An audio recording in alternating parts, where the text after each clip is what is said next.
Тот самый длинный день в году с его безоблачной погодой нам выдал общую беду на всех, на все 4 года. 22 июня 1941 года в 4 часа утра, без объявления войны, фашистские войска вторглись на территорию СССР. Началась Великая Отечественная война.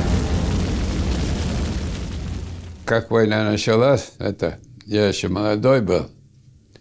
Это о войне узнал, в этот день к вечеру ходил на футбол. Стали потом забирать, мобилизовать мужиков в армию, а я жил там тогда рядом со станцией, когда отправляли этих, мужчин, забирали. Когда поезд трогался, женщины за паровозы хватали, чтобы не увезли мужей. Гитлеровский план «Барбаросса» предусматривал молниеносную войну на 3 основных направлениях – на Ленинград, на Москву и на Киев. Предполагалось разгромить Красную армию в кратчайший срок. Уже на 40-й день войны планировалось подойти к Москве и к началу осени захватить ее. Были фронты у нас – северный, западный, юго-западный. Всего 3 фронта было. Я выбрал юго-западный. Сказал юго-западный фронт. Меня спросили, почему? Я говорю, потому что это Украина, а я родился на Украине, хочу защищать мою малую родину, Украину.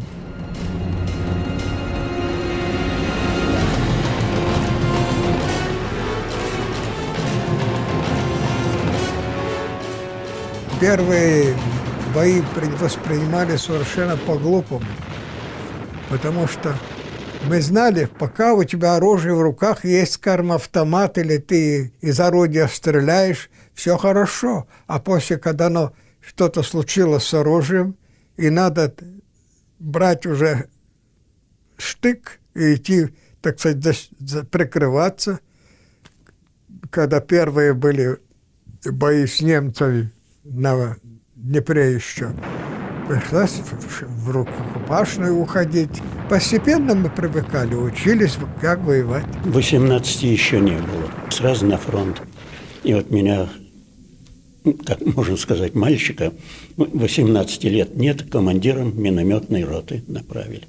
И я попал как раз в часть, уже воевали в районе Киева, Харькова. Мы же были в обороне, немцы начали нас обстреливать. Но у нас оружие было пока плохое, минометы, и у солдат ружья, и кое-где автоматы появляться начали. И здесь меня ранило. Это вот первые бои. Первые недели войны были самыми неудачными для Красной армии. Превосходство врага было настолько велико, что советским войскам не удавалось сдерживать натиск, несмотря на ожесточенное сопротивление. В первый же месяц были оккупированы Белоруссия, Литва, Латвия, значительная часть Украины, Молдавии и Эстонии. Было трагично, потому что мы видели женщины, скот, дети, пешком все идут нас. Мы еще, так сказать, воевали и не спешивались. Голодные люди, мы их подкармливали. Практически вместе мы отступали, чтобы они прикрывали, чтобы они могли гражданское население пройти, хотя бы сдерживали противника. И так на рубежах, таких как Дон, мы задержали хорошо немцев. После открылось абсолютно чистое пространство до Волгограда, до Сталинграда. Удмуртия отдала фронту каждого 4-го жителя, почти 400 тысяч своих сынов и дочерей. Было сформировано 13 стрелковых, 9 артиллерийских, 8 авиационных дивизий, отдельный истребительный противотанковый дивизион имени комсомола Удмуртии. 357-я стрелковая дивизия, сформированная осенью 1941 года в составе 3-й ударной армии, участвовала в штурме города и крепости Великие Луки. Вот что пишет маршал Советского Союза Баграмян о 357-й стрелковой. Много ратных подвигов совершила дивизия в боях на белорусской земле. И поныне жители Лепельского района помнят ее воинов, не щадивших своих жизней, чтобы вызволить из концлагеря обреченных на уничтожение. При освобождении Литвы и Латвии 357-я входила в Первый Прибалтийский фронт, которым мне довелось командовать. Я не раз отмечал мужество и стойкость воинов этой дивизии. Не все дошли до победного конца. Из 400 тысяч солдат Удмуртии более 145 тысяч пали смертью храбрых. Если 12 760 героев Советского Союза, из них 105 героев Советского Союза – наши земляки. Среди них 10 земляков – это люди удмуртской национальности. Из такого небольшого количества удмуртов 10 – это достаточно. 10 полных кавалеров Ордена Славы – это наши земляки. Не только в окопах, а и в болоте лежать приходилось. Но такой случай был, что тоже в наступлении осенью прошел дождь. Мы шли вперед, все промокли, шинели, объявляется привал. Солдат лечь не может, садится, а шинель не дает, она замерзла. И такое вот было. Вот я помню, вот остановились где-то, заняли место. Вот говорят, сейчас отдыха, приспосабливайся как хочешь. Вот. Бывало, снег нагребешь, сверху плащ-палаткой, и так уснешь и не заметишь даже. У меня вот случай был такой, вот, кто поверит. В одном месте заняли немецкие траншеи, там покойников наших немцев полно. Тоже сказали отдых. Вот траншеи там грязь, вода, это самое. Вверху тоже это самое, кругом грязь. Так я вот 2 покойников положил рядом, на них плащ-палатка, я другой плащ-палатка. Когда нагонит, кухня, накормят, ешь сколько хочешь. Вот. Ну вот так я уже много раз говорил. У многих это время, когда кухня нагонит, нет котелка. Куда кашу-то это? Ну, уж это каша-то хорошая, это мясное сполает, так это было. Вот. Ну, если не было котелка, то если этот каска есть, на каску ложишь, покушал и обратно одевать. Плохое, конечно, нежелательно вспоминать. Это там в отношении гибели мирных жителей. Немцы убивали. Но находили такие, что вот трупы детей, женщин, стариков. Дивизии из Удмуртии участвовали и в битвах под Москвой. К середине декабря 1941 года немцы вплотную подошли к Москве, преодолевая отчаянное сопротивление советских войск. В начале ноября наступление немцев удалось остановить. К концу ноября советские войска под Москвой получили значительное подкрепление, и 5 декабря 1941 года Красная армия перешла в контрнаступление. Так, впервые во Второй мировой войне гитлеровцы потерпели крупное поражение. Я туда попал уже, когда начали отгонять от Москвы. Наша часть принимала взятие городов. Смоленск, Орша, Борисов, Минск.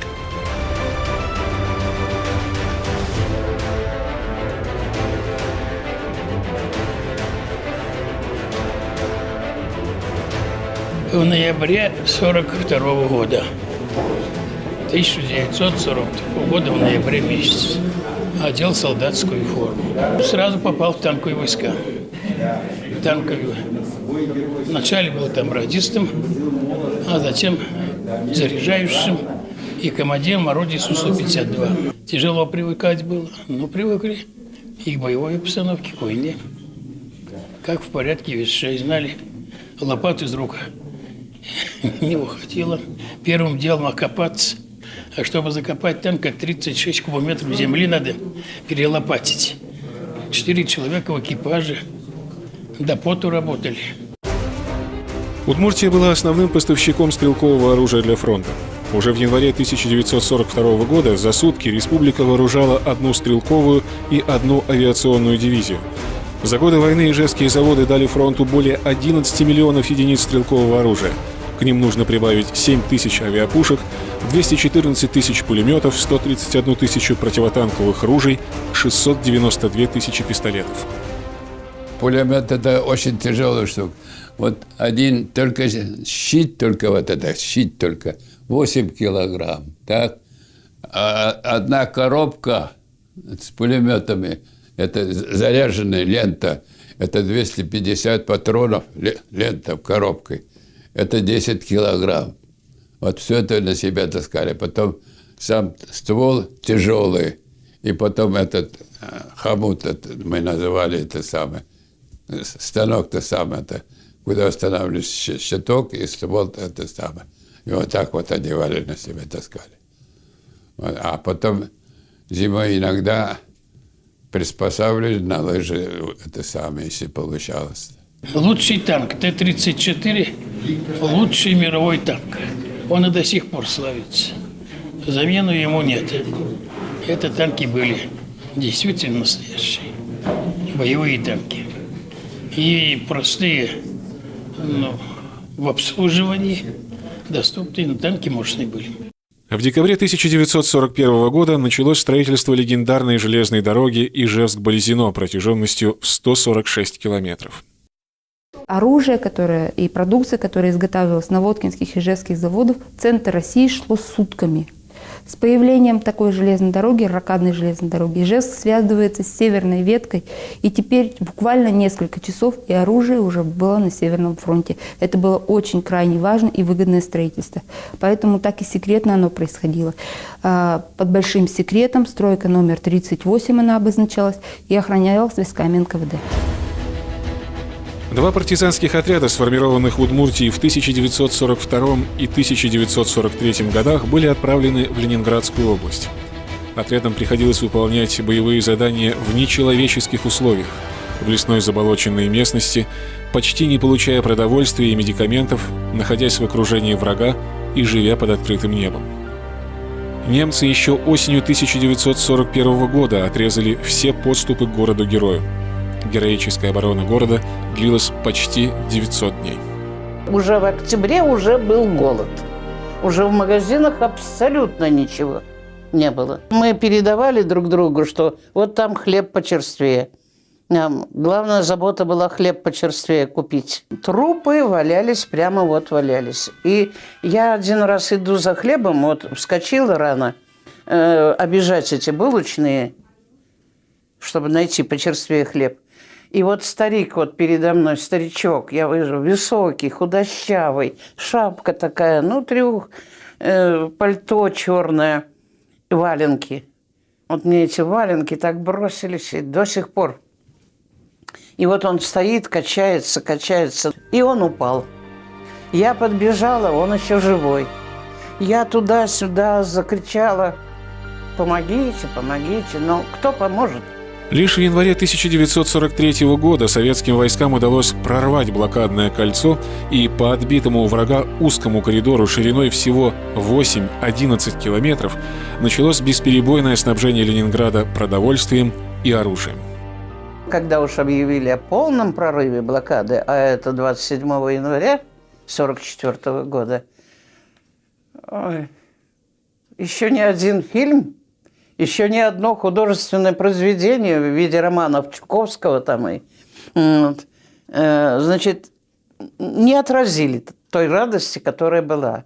Выползли все, вот буквально выползли.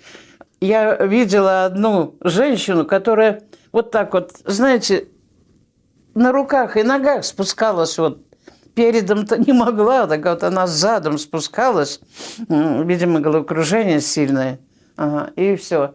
И выходили на улицу. Бог ты мой. Есть у меня особая награда, могу сказать о ней без лишних громких слов. Медаль за оборону Сталинграда дороже мне престижных орденов. 174-й отдельный истребительный противотанковый артиллерийский дивизион имени комсомола Удмуртии участвовал в многочисленных боях за освобождение Сталинграда. Боевые действия начались на подступах к городу-герою в июле 1942 года. Не в силах сдержать натиск врага, советские войска постепенно отходили к городу. В сентябре основные бои развернулись уже на улицах Сталинграда. Их авиация уже бомбила полностью, Сталинград горел, мы вошли в горящий город. Город был деревянный абсолютно. Но не все решили эвакуироваться, очень много людей жили в подвалах. не хотели оставить свое имущество. Ну, а мы, значит, так сказать, прикрывали, где можно было город, огрызались, стреляли по танкам противника, по наступающей пехоте.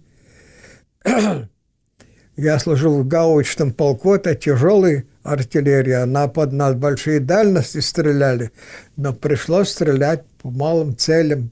Из гаубицы выстреливает снаряд, который весит 50 килограмм по танку. Представляете, что от танка оставалось, если такой снаряд попадал в танк? Ну, пришлось, так сказать, воевать как могли. Наша была задача стоять насмерть, и все. Были у нас свои землянки, окопы, мы устроились там очень капитально. Кто оставался в живых, кто дошел до Сталинграда, в принципе. Война в городе совсем другая война. Это не такая война, как на открытом поле. Тут очень сложно вести боевые действия. Танки там не развернешь, артиллерию там не развернешь. Там главное оружие, что саперная лопата, автомат, граната. Бывало иногда в Сталинграде. На втором этаже немцы, на третьем этаже мы. Мы иногда переговаривали с немцами. Немцы иногда кричали: «Рус, давай кончать воевать, давай обедать». Мне приходилось, так сказать, ползать по огневым точкам. У кого-то убили наводчика, у кого-то разбили прицел, надо было подползать там, заменить наводчика, стрелять по танкам вместо наводчика и так далее. Там некогда было разбираться, кто ты, офицер или солдат. Есть все. Наводчика убили, мы его тут же хоронили недалеко от орудия. Как хоронили? Копали ямку, какую можно было выкопать. Насыпали, ставили столбик с дощечкой, фамилия, имя, отчество, адрес или воинская часть. Курская битва стала переломным моментом в Великой Отечественной, говорят ветераны. Бои на огненной дуге продолжались 50 дней и ночей, с 5 июля по 23 августа 1943 года. Германское командование планировало окружить и уничтожить войска Центрального и Воронежского фронтов. Советское командование решило сначала обескровить ударные группировки врага в оборонительных сражениях, а затем перейти в контрнаступление. Анда траншаларның общий деңгейі мына китапта жазылған 1,5 километр траншей қозылған. 800 километр противотанковый рвы. Мына біз шунда население де қозылды, біз де қозылдық түнде бірінші эшелон 1-2 километр шегініп, екінші эшелон шегінсек, әзір болсын үшін үшінші эшелон қозырға баштағанды. Туңдық, бұттық, солқында күн, дүние брезентлерді жейіп, yoqlarga ғана яттық. Қараңғы түн, тревога. Біздің машиналар olmaya келген, пушкалар екіншіде қолғаны машинаға отырттылар. Біз өзіміздің пушкалар янына қайтқан уақытта 54-56 рет 5 конца солдат миномет көтерген, пулемет көтерген передовойға бара, өлімге. 9 күнне, онысына қаршы кукурузник, удова, самолетлар түні бойынша Славяны, Гребеншайт, моторларны отключиттер, қышқыралар, гранат ташылар, 9 болсын үшін. Шул моменттан файдаланып біз түні бойынша траншалар қойдық, пушкаларын әзірледік, боеприпаслар ташыдық. Бірінші ракета, қызыл ракета болыр деділер. Аннан соң Катюша, залп. Аннан кім көпме отала отарға приказ. Анда квадрат әр бір бізге бөлініп берілген. 5 метр былайға, 5 метр былайға, допустим, 10 метр былайға, 10 метрға. Все, бір тоқтосы отасың. Перекрестным огнем. Ол жоққа барды, оның бұл уақытта сағат қорап тұрған уақыт жоқ. Соғыш біткеш білдім, 3 сағатта 40 минут батып-батып барған болған. Аннан соң самолетлар келді. Эскадрилья, бомбардировщиклар, Ил-2 штурмовиклар, воздушный бой. Деги самолетлар біткеннің соңында танкылар. Дүнге яндан. Бұл общий 50 күнге барған. Мұна шулай етіп, неміслер біз шегіндіре башладық. Мен 14-нде ранен болдым. Переливать корнями миллион банякин вверх счетовал. Каждый работник уже то давал, коня, который групп пошел, список вал группе, и сразу по мен уже кадик уже, если вер кулаке, уже шлешь, вер забашта, сразу вер лежал. А ведь все готово и верен уже. Если мы не победим, так нас победят. Так что вот такое чувство у нас, что надо нам побеждать. Шли вперед, вперед. Так вот. Город Лида, если слышали такой, там очень крупный был узел обороны немцев. В лоб его невозможно было взять. Наш полк направили по озеру. Ну, у нас был лед по льду, зайти в тыл. Разведчики ушли вперед, они захватили пульт управления. И когда мы туда пришли, оказывается, весь берег под водой был заминирован. И если бы разведчики не успели занять этот пульт, то когда мы подошли, они взорвали бы это все, и мы пошли бы на дно. Но мы здесь захватили очень большой склад боеприпасов, зенитную батарею. И фашисты, когда поняли, что мы выходим им в тыл, они поспешно сбежали. Дружба народов на войне настолько была сильна, нельзя было кого-то даже по нации называть. Русские, белорусы, грузины, армяне, азербайджаны, татары, украинцы, удмурты, все как один, дружно, как один, очень любовно, отчаянно, по-героически воевали на войне. На фронте говорили, если хороший друг, с ним можно в разведку идти. Вот такая дружба была. Вот. Да там никакой ни национальности, ничего не разбирали, лишь бы был человек. Вот. Надежный. Да. Вот когда я с японцем воевал на американских танках, вот. Нас экипаж тоже 5 человек, 4 нации там было. Никто понятия не имел, какой нации эти, все. Вот. Вот такая дружба, это фронтовая. Разные народы, они все на равных воевали. Это была действительно большая дружба, помощь и взаимовыручка. Как ведь было сказано, сам погибай, а товарища выручай. Там не делились на национальности, там все спасали Отечество. А потом, когда уже война закончилась, когда подвели итоги, кто из каких народов, мы знаем, что удмуртов 10 было героев Советского Союза, марийцев 18, чувашей 44, татар 161. Таким образом мы говорим, победила эта дружба вообще, это достояние всех народов нашей страны. В конце апреля советские войска взяли Берлин. 30 апреля над Рейхстагом взвелось красное знамя победы. И наша гордость в том, что мы воевали с сильным противником. Если мы такую махину, как германский вермахт, сломали, то лучшие солдаты мира были немцы.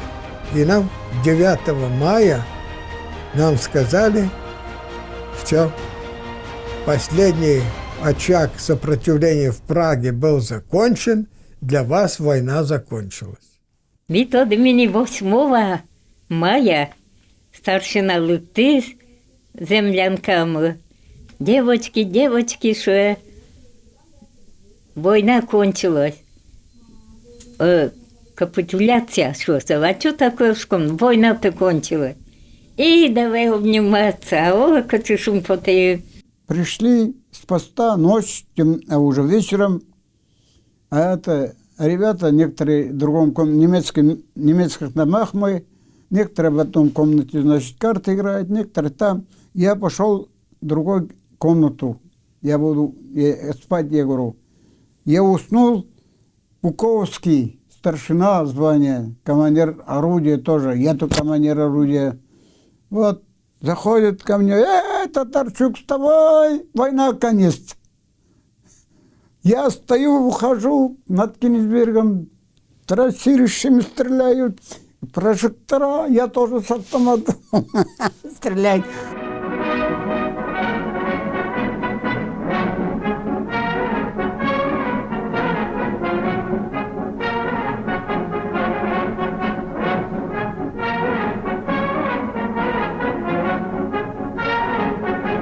Приятно же, что ты принимаешь в параде Победы, что тебя взяли на парад Победы.